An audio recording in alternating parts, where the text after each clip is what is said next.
जगामध्ये सर्वात मोठ्या लोकशाही असणाऱ्या भारत देशामध्ये महाराष्ट्रातलं विधानसभेचं मतदान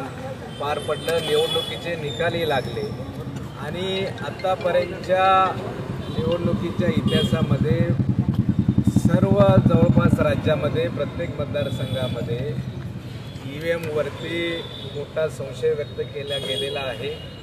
आणि त्या ठिकाणी काँग्रेस, राष्ट्रवादी, शिवसेना म्हणजे महाविकास आघाडीच्या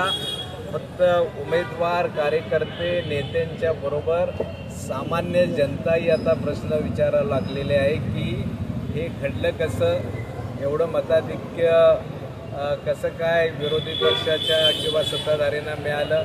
आणि महाविकास आघाडीच्या उमेदवाराला एवढं मताधिक्य कमी कसं झालं, हा सर्वत्र प्रश्न विचारला जातो आणि त्यासाठी आज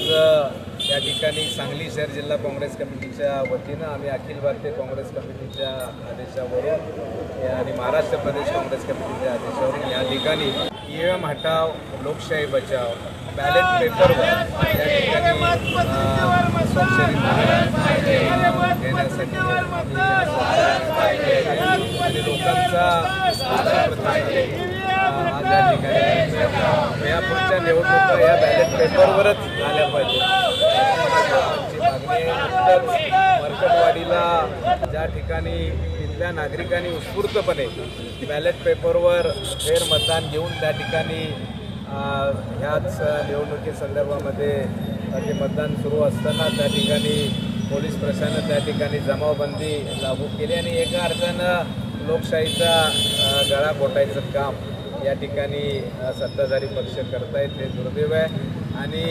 या पुढच्या काळामध्ये अशाच पद्धतीनं जर का निवडणुका पुढे चालू राहिल्या तर लोकांचा विश्वास लोकशाही प्रक्रियेवरील उडेल आणि अमेरिकासारख्या आणि अनेक प्रगत देशामध्ये ईव्हीएम ज्या ठिकाणी बंद केले आणि बॅलेट पेपरवर मतदान त्यांनी सुरू केलं तर आम्हाला असं वाटलं की भारतीय निवडणूक आयोगानं ताबडतोब ह्याची दखल घेत बॅलेट पेपरवर ह्या निवडणुका घ्याव्यात। आम्ही आज सांगली शहरातून जवळपास 1 लाख